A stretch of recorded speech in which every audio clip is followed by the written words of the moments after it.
Fala galerinha, beleza? Aqui é o Rafael, professor de Química, e hoje a gente vai falar um pouquinho sobre propriedades coligativas, assunto esse que é bem legal, bem interessante, certo? O que é propriedades coligativas, tá? A gente vai estudar então tonoscopia, ebuloscopia, crioscopia e osmose, tá? Mas antes de a gente entender então o que seria essas propriedades coligativas, né, que nada mais é um estudo quando a gente adiciona um soluto não volátil numa solução e os efeitos que esses solutos vão ocasionar nessa solução. Mas antes, a gente precisa entender alguns conceitos. E o primeiro deles é a tal pressão de vapor. Então olha só, vem cá comigo, rapidinho. Imagina um frasco, certo? A gente coloca água nesse frasco. Bom, eu sei que se eu deixar essa água aqui dentro desse frasco, com o tempo ela vai evaporando. Não necessariamente eu preciso colocar esta água a uma temperatura de 100 graus Celsius, a 1 atm de pressão, para que as moléculas do estado líquido passem para o estado gasoso. Naturalmente, ela vai passando do estado líquido para o estado gasoso. Então, essa passagem do estado líquido para o gasoso lenta a gente chama de evaporação. Então, olha só, vou fazer uma representação aqui muito simples. Vamos considerar que a molécula de água é uma bolinha, tá bom? Então, ó, vou desenhar aqui várias moléculas de água, tá? Para representar, então, esta substância. Bom, o que eu quero que vocês pensem em relação a isso, né? Bom, aqui a gente tem a água no estado líquido, certo? Então as moléculas de água têm uma interação intermolecular entre elas para que estejam no estado líquido, ou seja, elas estão juntas ali, tem uma certa mobilidade e elas estão se movimentando entre elas. Se eu olhar para as moléculas aqui do interior do meu líquido, eu sei que ela vai ter interação com as moléculas do lado, do outro lado, atrás, à frente, acima, abaixo. Ou seja, as moléculas de água, tá, no interior do meu líquido, do meu frasco, elas têm interação com todas as outras moléculas ao seu redor, certo? Agora vamos olhar para aquela que está na superfície, aquela última, certo? Ó, reparem que ela tem interação com as dos lados, a da frente, a de trás, a de baixo, mas não tem interação com alguma molécula acima, porque ela é a última, é a superfície do seu líquido. Agora, reparem que as moléculas de superfície têm um número menor de interações. Se eu fosse considerar, então, né, ela tem como se fosse uma interação um pouco mais fraca. Não o tipo de interação, tá? Mas em relação ao número de interações com as moléculas ao seu redor. Como essas moléculas estão sempre se movimentando, umas até têm uma velocidade maior do que outras, isso pode ocasionar, tá, um escape dessa molécula. Essa molécula pode escapar. Ela pode, então, romper essas interações com outras moléculas e escapar desse líquido. Se eu tenho agora essa molécula aqui sozinha, tá, a gente vai ter ela no estado vapor. No caso, para água, vapor de água. E isso vai acontecer no processo de evaporação. Simplesmente, né, as moléculas vão escapando, passando do estado líquido para o estado vapor. E aí vai secando o meu frasco, né, até o momento onde eu não tenha mais água no estado líquido. Isso explica, por exemplo, porque quando você lava o quintal seca, ou a roupa no varal ela também seca ao longo do tempo, tudo bem? Agora, se eu pegar uma garrafinha de água, eu sei que ocorre esse fenômeno natural de evaporação, porque dentro da minha garrafinha de água fechada, eu não tenho apenas vapor de água, ali tem um líquido. Vamos estudar isso daí. Pensa só, vamos iniciar esse processo, tá? Vamos considerar que não tenho absolutamente nada de vapor de água aqui ainda nesse frasco. Eu vou lá e tampo esse frasco. Coloco uma rolha lá, ó, tampei, tá bom? Então tampei esse frasco. Beleza? Então não vai entrar água e também não vai sair água. O que acontece? Naturalmente, aqui a gente tem um pequeno vácuo, vamos pensar assim, tá? Eu sei que vai ter ar e tudo mais, mas vamos imaginar que não tenha nada ali. Então, naturalmente, as moléculas vão escapando, ou seja, do estado líquido para o estado gasoso, ou seja, vapor, e vai enchendo aqui de moléculas de água, tá? Mas isso tem um certo limite. Então, ó, vou até escrever aqui, ó,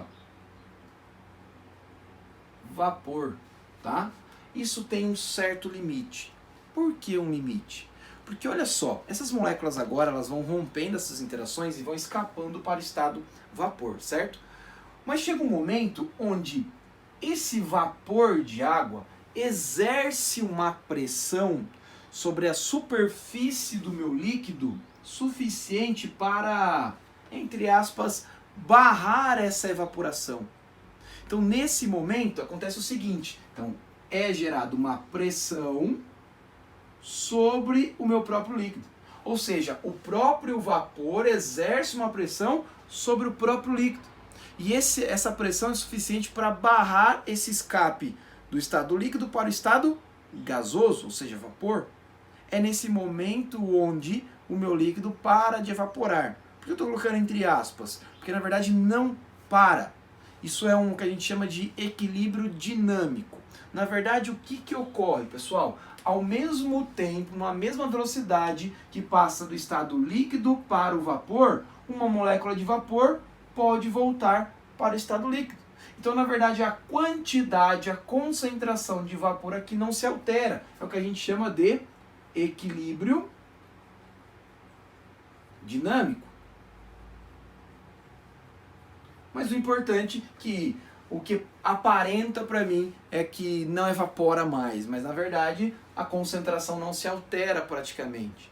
Neste limite é quando você atinge o que a gente chama de pressão máxima de vapor. É aquele momento onde não se evapora mais, né? E essa quantia gerada de vapor exerce uma força que vai evitar que evapore mais. Se você pegar e abrir essa garrafinha, você vai talvez perceber que sai esse vapor, né?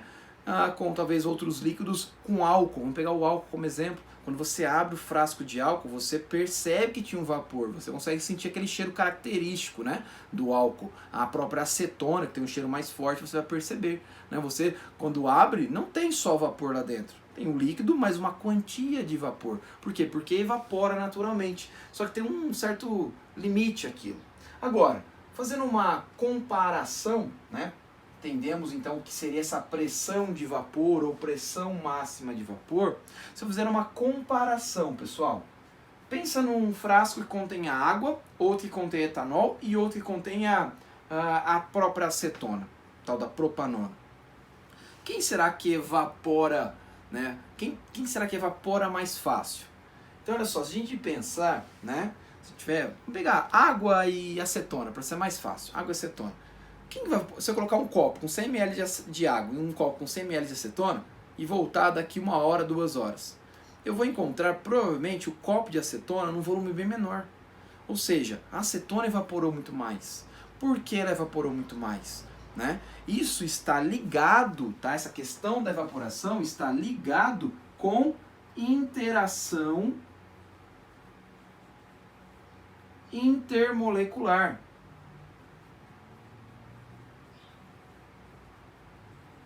Tá?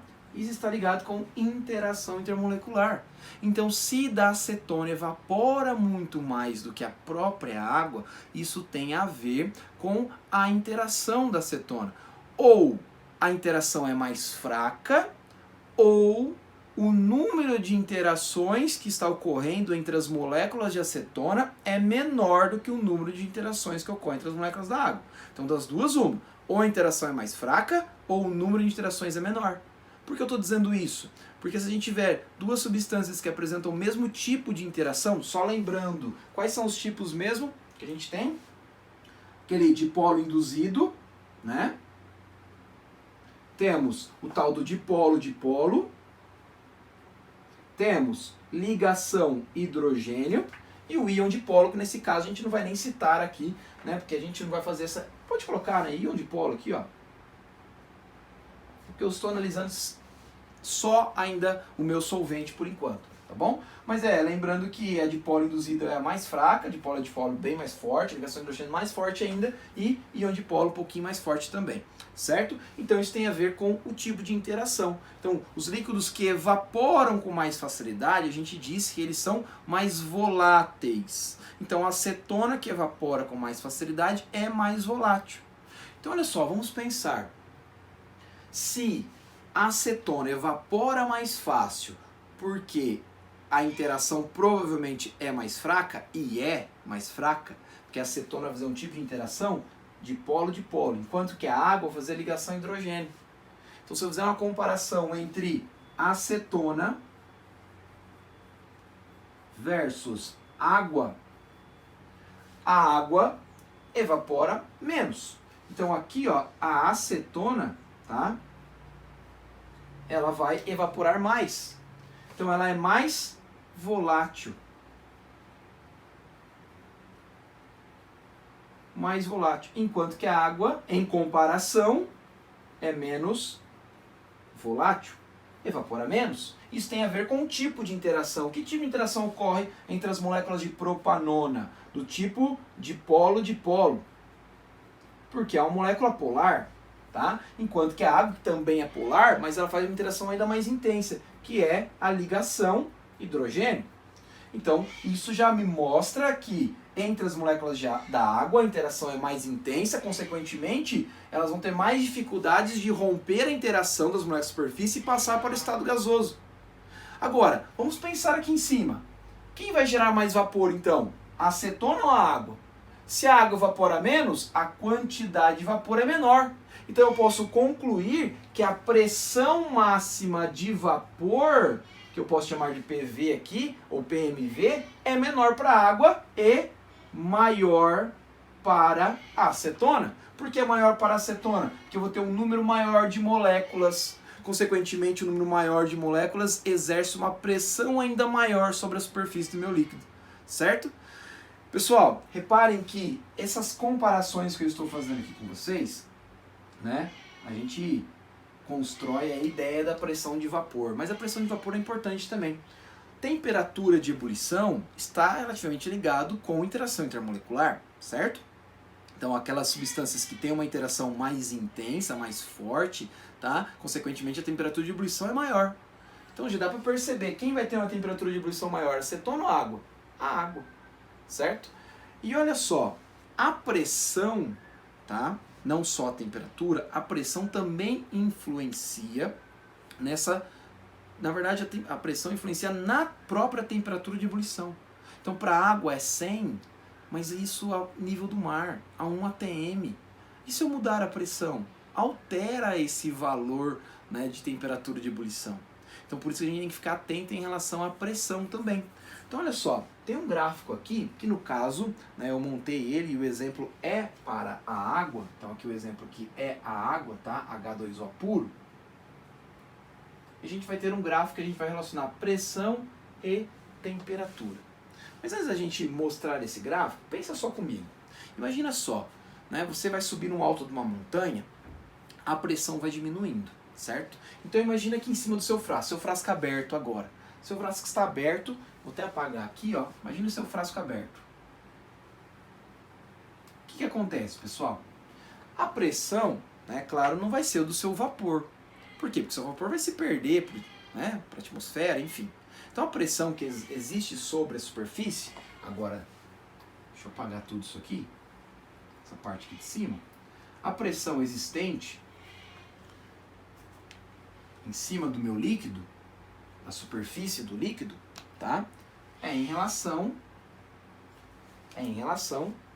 à pressão atmosférica. Então existe uma pressão sendo aplicada aqui, ó, sobre a superfície, é a pressão atmosférica. Claro, se a gente parar para analisar, né, e parar para analisar o meu líquido, só completar aqui para ficar mais bonitinho, né? Se a gente parar para analisar o meu líquido, né? Claro, as moléculas da superfície vão escapando naturalmente e tal, enfim. Agora, onde que a água vai evaporar com mais facilidade? No nível do mar ou no alto de uma montanha? Pensa só, conforme a gente vai subindo a montanha, a pressão atmosférica vai diminuindo. Então, pensa que essa pressão é uma força sendo aplicada sobre a superfície. Então, quanto maior a pressão, mais difícil é para evaporar. Como se a gente estivesse segurando aquelas moléculas, não deixando elas escapar. Então, quando eu estou no alto da montanha, essa força é menor.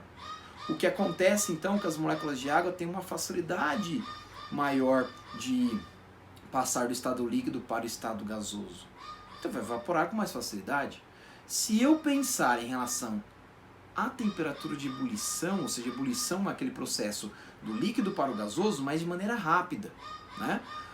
A temperatura de ebulição da água vai cair. Então reparem que conforme eu vou subindo no alto da montanha, a pressão aplicada sobre a superfície do meu líquido vai diminuindo, então vai ficando mais fácil dela escapar, das moléculas de água romper as interações e escaparem. E quando eu forneço energia, ou seja, calor, para ele atingir uma certa temperatura que chega na temperatura de ebulição, eu posso concluir que essa temperatura de ebulição vai ser menor do que 100. Então, no alto de uma montanha, a água ferver a 90, 95? Sim, menor do que 100. Tá? Isso tem a ver com a pressão. Então, por isso que a gente pode relacionar agora temperatura e pressão. E esse gráfico, que é o que a gente chama de diagrama de fase, mostra isso. Então, a gente vai ter esse gráfico para todas as substâncias. O mais comum de aparecer é para a água. O que eu estou vendo aqui? Ó? É uma relação de pressão por temperatura, certo? Bom, reparem que aqui, ó, nesses traços vermelhos, é o momento de divisão. Então, qualquer ponto de pressão, tá, e temperatura que caia nesta região, a água vai se encontrar no estado sólido. Qualquer ponto de pressão e temperatura que caia nesta região do gráfico, a água vai ser encontrada no estado líquido. E qualquer ponto, tá, nesta região do meu gráfico de pressão e temperatura, nesta região, a água vai se encontrar no estado sólido. E neste, em cima, reparem que essa partezinha vermelha, esse risco vermelho, ele vai dividir essas regiões. Então, olha só, lembra você lá daquela mudança de estado físico para a água? Por exemplo, a gente tem passagem do estado sólido para o estado líquido, a gente chama isso de fusão, não é? E ocorre a 1 atm, a pressão no nível do mar, sempre ocorre a uma temperatura de 0 graus Celsius. E naquele exato momento coexistem as fases. Quais fases? Sólido e líquido. Então reparem que aqui em cima do meu risco vermelho é aquele momento onde coexistem as fases. Da mesma forma, na mesma pressão, eu sei que a água líquida passa para o estado vapor, ou seja, gasoso, a uma temperatura de 100 graus Celsius. Está ali. Então, nesse momento, é meu processo de ebulição. Claro que o contrário é o mesmo valor, né? Então a gente pode ter a passagem do estado vapor para o líquido, que a gente chama de condensação, nesse caso, e daqui solidificação, certo? Agora, o importante é a gente perceber que eu posso trabalhar com a pressão. Então eu posso aumentar, diminuir a pressão e posso ter uma análise de qual temperatura vai estar isso daí. Esse ponto aqui, ó, esse ponto é o que a gente chama de ponto triplo. É um momento, uma certa temperatura e pressão na qual a água ou qualquer outra substância, tá, vai ser encontrada nos 3 estados físicos, sólido, líquido e gasoso. Tá bom? Então olha só, pessoal, se eu for lá subir uma montanha onde a pressão atmosférica é menor do que 1 atm, o que vai acontecer com a minha temperatura de ebulição, por exemplo? Dá uma olhada, ó. Eu vou traçar aqui, ó, pontilhado azul. Reparem que eu vou ter agora uma nova temperatura, tá, de fusão. Muda um pouco, porque se você observar mesmo, é claro, meu gráfico não está perfeito, mas se você buscar aí na internet ou nos livros esse gráfico representado, você vai ver que isso aqui, ó, é uma reta, mas é um pouco caidinha para a esquerda. Tá? Então tem uma pequena diferença, mas é muito pequeno mesmo. Quase não vai ser perceptível a mudança da pressão em relação à minha temperatura de fusão ou de congelamento. Tá? Agora, já vai dar para perceber bem, tá, que a temperatura de ebulição vai ser menor do que 100 graus Celsius. Claro que tudo isso vai depender da pressão na qual, né, é exercida sobre a superfície do meu líquido. Certo? Bom, isso era só para a gente entender então essa relação da pressão de vapor, né, a relação da pressão sobre o meu líquido, tá? Agora, a gente vai adicionar um soluto não volátil. O que é um soluto não volátil, professor? Soluto não volátil é um soluto que não evapora, tá? E a gente vai ver os efeitos que esse soluto ocasiona na solução, beleza? Só vou apagar o quadro e a gente já volta. Só um minutinho, aguarda aí. Voltamos, galera. Olha só, né, a gente tem aqui então, né, uma comparação entre um líquido puro e uma solução. Vamos entender melhor como isso ocorre. Então, estou representando a água, vou pegar o líquido puro como água, pode ser? Então a gente tem aqui, ó, as moléculas de água sendo representadas por bolinhas. Então considera que ela tem uma interação entre elas, tudo bem, ótimo. Agora o que eu vou fazer no segundo caso? Eu vou ter uma solução, então eu vou adicionar um soluto não volátil, tá? Então, ó, vou adicionar NaCl, por exemplo, tá? Um soluto não volátil. Eu sei que NaCl em água vai se dissociar em Na+, Cl-, e a gente vai ter a interação, né, do tipo íon dipolo, onde a gente tem esse Na+, Cl- dissolvido na própria água, que eu vou representar aqui, ó, por bolinhas vermelhas, tá bom? Então o que vai acontecer aqui, ó? Reparem que por toda a extensão do meu líquido, eu vou ter, tá, os íons Na+, e Cl-, certo? Então olha só, o que eu estou fazendo, né? Vou comparar os dois.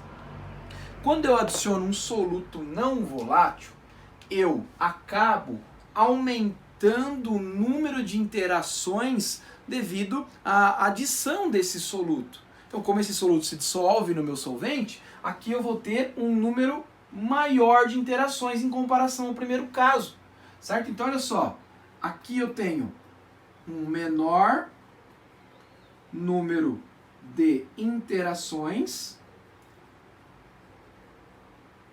aqui eu tenho um maior número de interações. Agora, vamos pensar aqui comigo rapidinho, né? Agora é análise bem simples, bem fácil a gente entender. Olha só, em relação ao primeiro caso, ou seja, só água, e no segundo, que é a solução, quem vai evaporar com mais facilidade? Aquele que tem um número menor de interação ou aquele que tem um número maior de interação? Óbvio que aquele que tem um número menor de interações intermoleculares tem uma facilidade maior de romper essas interações e escaparem para o estado gasoso. Então quem vai evaporar com mais facilidade é o líquido puro. Então ele evapora mais. Vou até escrever, ó. Evapora mais. Bem simples, só para a gente entender. E aqui no caso, evapora menos. Agora, se você evapora mais, pensar que esse frasco estaria fechado, a gente vai gerar então uma quantidade de vapor maior. Se a quantidade de vapor é maior, a quantidade de moléculas no estado gasoso ali é maior, o número é maior, isso exerce uma pressão maior. Ou seja, temos nesse caso uma pressão de vapor maior. Enquanto que aqui a gente tem uma pressão máxima de vapor menor. Pessoal, tudo isso influencia nas propriedades da minha solução. Então a adição de um soluto não volátil sempre vai influenciar nas propriedades da minha solução. Ou seja, já percebemos aqui, isso aqui é a minha primeira propriedade a ser mudada. Reparem que pela adição de um soluto não volátil, eu estou aumentando o número de interações, consequentemente dificulta a passagem do estado líquido para o estado gasoso do meu solvente. Então ele vai evaporar menos. Se ele evapora menos, você acaba criando uma pressão máxima de vapor menor do que o líquido só puro. Entendeu? Então aqui, ó, você já tem uma propriedade coligativa que você já alterou. Essa propriedade a gente chama de tonoscopia. Vou roubar um pouquinho um pedaço do gráfico aqui, ó. Tonoscopia nada mais é do que a diminuição da pressão máxima de vapor pela adição de um soluto não volátil. E olha, já vou adiantar uma coisa. Importa o tamanho do meu soluto não volátil, professor? Não. Não importa quem é. Tá? Não importa se ele é grande, se ele é pequeno, se esse íon é grande, se esse íon é pequeno, se a molécula é grande, se é pequena. Tá? O que te importa é o número de moléculas, melhor, né? O número de soluto, tá? De íons ou de moléculas do meu soluto. Quanto maior o número desse soluto, de moléculas do meu soluto, maior o número de interações. Maiores os efeitos coligativos. E no caso, o primeiro efeito coligativo é diminuir, né, a evaporação, consequentemente vai gerar uma pressão de vapor menor. Olha que legal. Outra coisa importante agora, outra coisa que a gente vai comparar, tá? Se adicionando um soluto não volátil, a gente aumentou o número de interação, pensa na ebulição. Ebulição não é o fornecer calor, energia para que as moléculas comecem a agitar muito e facilita o rompimento das interações e consequentemente ela passa do estado líquido para o estado gasoso? Agora pensa só, você aumentou o número de interações. Ficou mais difícil ou mais fácil você ebulir esta solução agora? Ficou mais difícil. Você, para fazer essa solução entrar em ebulição, requer mais energia, requer mais calor. Por isso que a temperatura de ebulição agora vai aumentar. Você aumenta a temperatura de ebulição dessa solução. Então, em comparação das duas, a temperatura de ebulição do líquido puro é menor, enquanto que do meu líquido, da minha solução, vai ser maior. Então, ó, temperatura de ebulição, aqui líquido puro e aqui solução. Por que isso? Porque você aumenta o número de interações pela adição do soluto não volátil. Está aqui uma outra propriedade coligativa. É o que a gente chama de ebulioscopia. O que seria ebulioscopia, então? Alteração da temperatura de ebulição de uma solução através da adição de um soluto não volátil. Certo? Tudo isso tem a ver com a interação intermolecular. Olha que legal. Outra coisa, poxa, a gente já alterou pressão de vapor, se a gente já alterou a temperatura de ebulição, também posso alterar a temperatura de solidificação, ou seja, de congelamento, tá? Ou a fusão, que é o mesmo valor? Pode. Vamos pensar aqui, ó. Para passar a água do estado líquido para o estado sólido, eu preciso retirar calor, tá? Então o que vai acontecendo com as moléculas de água? Elas vão se juntando e, consequentemente, elas vão se ordenando, tá? Vão criar ali, né, uma estrutura cristalina e a gente passa a água do estado líquido para o estado sólido, certo? Agora, reparem que esses íons aqui dissolvidos ou qualquer outra coisa, qualquer outro soluto dissolvido nessa água, vai dificultar a organização das moléculas de água para passar do estado líquido para o estado sólido. Ou seja, você vai ter que retirar ainda mais energia dessa solução para fazer com que as moléculas se organizem. Então o que vai acontecer com a temperatura de congelamento? Antes a água líquida, a pressão de 1 atm, congela a 0 graus Celsius, certo? Agora ela vai congelar o quê? Uma temperatura maior ou menor que 0? Você vai ter que retirar ainda mais calor, ainda mais energia. Então a gente pensar em temperatura de fusão ou congelamento, você vai diminuir a temperatura de congelamento. Então, em comparação, a gente vai ter uma maior temperatura de congelamento ou fusão, né? Que é o mesmo valor, e uma menor temperatura de congelamento ou temperatura de fusão quando você adiciona um soluto não volátil. Essa daqui é uma outra propriedade coligativa, que é o que a gente chama de crioscopia. Alteração da temperatura de congelamento pela adição de um soluto não volátil. Pessoal, isso aqui, por exemplo, né, você que vai muito na Europa, tal, vai sempre na época do final do ano, que é inverno, tá? O que que acontece? Né? Neva lá e aí as ruas ficam, né, cheias de gelo, o que tem uma dificuldade muito grande de você andar com o carro, pode escorregar, tal, enfim. Então os caras passam jogando sal na pista. Por que eles jogam sal? Porque o sal é um soluto não volátil. O soluto não volátil ele vai diminuir a temperatura de congelamento. Então a água não congela mais a 0 graus Celsius, vai congelar a -3, -4, -5, -6. Tudo isso depende da quantidade de soluto adicionado. Ou seja, se o ambiente estiver com uma temperatura de -1, que a água líquida, a água pura, na verdade a água pura estaria no estado sólido, -1, quando você adiciona um soluto não volátil, a solução talvez tenha uma temperatura de congelamento de -3. Ou seja, acima de -3, aquela solução vai estar líquida, abaixo de -3 vai estar sólida. Como a temperatura do ambiente, vamos supor que esteja -1, aquela solução agora, gelo, adição de sal, vai se tornar líquida. E aí você não vai escorregar o seu carro. Tá? Esse é só um exemplo.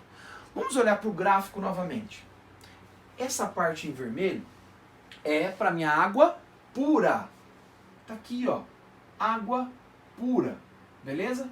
Quando a gente adiciona um soluto não volátil, o que a gente faz com essa curva? Sabe o que a gente faz com essa curva? A gente abaixa ela. Então olha só, o meu soluto não volátil adicionado faz isso aqui com a curva, ó. Faz isso aqui, abaixa. Claro, quanto mais soluto eu adiciono, mais eu vou abaixando essa curva. Reparem aqui comigo. Olha só, a 1 atm de pressão, não vamos alterar. Eu sei que para água pura, congela a 0. E para a solução agora? Então aqui, vamos considerar aqui, ó, que seja a solução, tá? Essa que está em preto. O que aconteceu com a temperatura de congelamento? Ela diminuiu, ó. Vamos traçar aqui, ó. Reparem que é uma temperatura menor que 0. Diminuiu, como a gente já preveu aqui. Tudo isso por quê? Porque a adição de um soluto não volátil vai atrapalhar a organização da minha água para então passar do estado líquido para o estado sólido. Por isso que diminui. Agora, vamos olhar aqui, ó, em relação à minha temperatura de ebulição. Reparem que pela adição de um soluto não volátil, eu aumento o número de interações, consequentemente requer mais energia para passar do estado líquido para o gasoso. Por isso que a temperatura vai ser maior do que 100. E aqui a gente tem, ó, reparem que tem um abaixamento, né, da temperatura, da pressão de vapor. Reparem que a uma mesma temperatura, a minha pressão de vapor, ela cai, tá? Então a pressão de vapor, ela cai. Quando você adiciona um soluto não volátil, você vai diminuir a evaporação daquele soluto, certo? Bom, tem cálculos para isso, professor? E é só essas 3 propriedades? Não, a gente tem uma quarta que chama osmometria, tá? A gente estuda a osmometria, tá? Ou osmose, fenômeno da osmose. A gente vai ver, vai deixar isso para um outro vídeo, tá bom? Mas tem a conta, tem como a gente calcular para quanto que vai essa temperatura de ebulição, a temperatura de congelamento ou a pressão de vapor? Tem. Isso se chama lei de Raul. A gente vai ver no próximo quadro. Só um minutinho. Até mais, galera. Vamos lá, pessoal. Olha só. Aqui a gente tem, então, tonoscopia, ebuloscopia, crioscopia. E as formas para isso. Como a gente vai calcular? Só lembrando, quando a gente adiciona um soluto não volátil, o que a gente faz com a pressão de vapor? Diminui a pressão de vapor de acordo com a adição do soluto não volátil, certo? Então a gente diminui a pressão de vapor. Na ebuloscopia, o aumento das interações do meu soluto não volátil com o meu solvente faz com que a temperatura de ebulição acaba subindo um pouquinho, certo? Então aumenta a temperatura de ebulição pela adição de um soluto não volátil. E essa adição de soluto não volátil faz com que a temperatura de congelamento caia, certo? Então a gente consegue calcular isso daí. A conta é simples. Aqui a gente tem variação da minha pressão de vapor, tá? Minha nova, né, pressão. Isso é igual a um KT. O que é KT? Constante tonoscópica. Constante tonoscópica. E isso a gente pode calcular, tá? Essa constante é possível também de fazer um cálculo, mas geralmente o cara já te dá esse valor já pronto. Vezes W. W é molalidade. Cuidado, tá? É molalidade. Então, isso aqui é dado em molar. O que é isso? Né? Então, W nada mais é do que quantidade de matéria do meu soluto em mol dividido pela massa do meu solvente. Só que aqui, ó, a massa do meu solvente é em quilogramas e aqui é mol, tá bom? Tem que tomar um pouco de cuidado aí com isso. Lembrando que 1 é referente ao soluto e 2 referente ao solvente. Qualquer coisa, dá uma olhadinha aí nas aulas de soluções, formas de expressar concentração, tá? Bom, temos aqui então a nossa fórmula para calcular a variação da pressão de vapor pela adição de um soluto não volátil. Tá, então essa adição do soluto não volátil está onde? Está aqui na molalidade. Então pode ver que é diretamente proporcional, né, a variação. Da mesma forma, para calcular a variação da temperatura de ebulição, a gente multiplica uma constante, agora ebulioscópica, tá? Para calcular ela também é possível, só que a conta é um pouquinho diferente, vezes a molalidade. E por fim, variação da temperatura de congelamento, ou seja, a variação, né, dessa temperatura de fusão também, é igual a uma constante crioscópica vezes a molalidade. Só lembrando, aqui é constante ebulioscópica e aqui uma constante tonoscópica, tá? Geralmente o cara vai te dar esses valores aí, certo? Mas olha só, pessoal, essas fórmulas, ela teve um ajuste. O cara que ajustou ela é um cara chamado Van 't Hoff, que é o que a gente chama de fator de Van 't Hoff, que é um izinho, a gente aprende por um i. O que isso quer dizer? Olha só, tem solutos que quando a gente adiciona ele, ocorre um fenômeno chamado dissociação ou ionização. É o caso do NaCl. Quando a gente coloca NaCl, acontece o que com o NaCl? Separa-se em Na+, Cl-. Então, se eu adicionar um composto NaCl, eu vou ter, na verdade, 2 íons, Na+, Cl-. Lembra que eu falei para vocês que o que influencia nas propriedades coligativas não é nem o tamanho da molécula ou do íon, enfim, mas sim a quantidade deles? Então isso é importante de se considerar. Olha só um exemplo bem simples. 1 mol de C6H12O6, glicose. Se eu colocar isso aí em água, por exemplo, eu sei que essa glicose não vai se dissociar ou ionizar em íons, por exemplo. Vai continuar sendo 1 mol de glicose, C6H12O6. Agora, se eu colocar 1 mol de NaCl em água, eu vou separar em 1 mol de Na+, mais 1 mol de Cl-. Reparem que no meu produto eu passo a ter 2 mol de partículas, vamos dizer assim, certo? Então, onde que eu vou ter um maior efeito coligativo? Onde eu tenho 1 mol de partículas, vamos supor, em 1 litro de água, ou onde eu tenho 2 mol de partículas no mesmo litro de água. Óbvio que os maiores efeitos coligativos vão acontecer onde tem mais soluto. Então, aqui nessa segunda solução, ela vai ter aí um efeito que seria o dobro em relação à adição de uma mesma quantidade, ou seja, partindo de 1 mol de glicose. Então, reparem que esse ajuste para algumas soluções é necessário e a gente vai representar isso por I. E olha só, I é igual a 1 mais grau de ionização, esse alfa é grau de ionização, tá? Então se for um ácido, uma base, existe lá o grau de ionização, que é a quantidade de moléculas ionizadas dividido por uma quantidade totais de moléculas. Claro, se a gente tratar de sais, geralmente é 100%, então isso vai valer 1. Então vai de 0 a 1 esse grau de ionização. Multiplicado Q menos 1. Q é a quantidade de íons formados após a dissociação ou a ionização. Neste caso aqui por NaCl ficaria como? Grau de ionização para o meu sal é 100%, então isso aqui vale 1. Q é quantidade de íons formados, no caso foram 2. Então um composto NaCl formam 2 íons. Então aqui é 2. 2 menos 1. Multiplicado por 1, 1 mais 1, 2. Reparem que em comparação à glicose, os efeitos coligativos para a adição da mesma quantia, só que de NaCl, serão o dobro. Então eu tenho que fazer essa diferença, por isso que entra esse fator de Van 't Hoff. Então todas as minhas fórmulas vão apresentar aqui um izinho no final. Então no final tem que multiplicar por esse izinho, tá aqui. Minha variação da pressão de vapor é constante tonoscópica vezes molaridade vezes fator de Van 't Hoff. Variação da temperatura de ebulição, constante ebuloscópica vezes molaridade vezes fator de Van 't Hoff. Variação da temperatura de congelamento, constante crioscópica, tá? Escrevi tonoscópica, desculpa. Crioscópica, tá? Vezes a molaridade vezes o I. Tudo bem? Então essa é uma forma de a gente calcular esses valores que irão se alterar pela adição de um soluto não volátil. Beleza? Próxima aula a gente vai falar um pouquinho sobre osmose, osmometria, tá bom? E a gente encerra propriedades coligativas. Até mais, até uma próxima, galera. Um grande abraço. Falou!